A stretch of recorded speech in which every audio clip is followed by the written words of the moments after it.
There's no good reason for having my name or making my own brand again. I did that with my father. I didn't have any reason to do it again. But I guess I was coveting my neighbor's vineyard rather than his wife, and that's probably a good thing.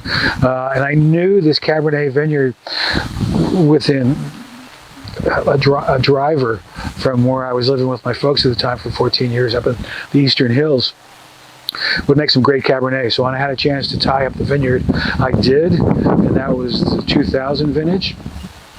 So for the first 8 years, I got all of my Cabernet exclusively from this one vineyard that was steeply terraced, very rocky, kind of on the benchlands of Atlas Peak, about 300 feet above the Silverado Trail. And it was something that was going to be my little annuity when I was going to get too old for people to hire me as a consultant anymore. At least I'd have a few dollars rolling in from this little 500 case production.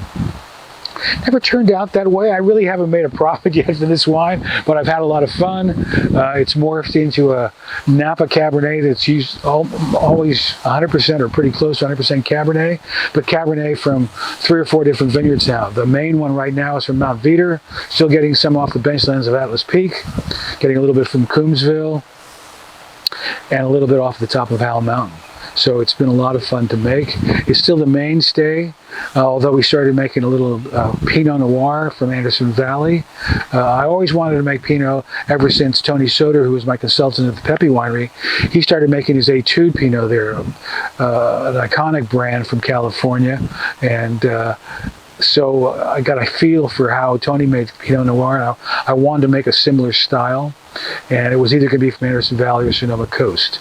So that's the Negociant Pinot that's under the Eponymous umbrella, and then we make a little proprietary white.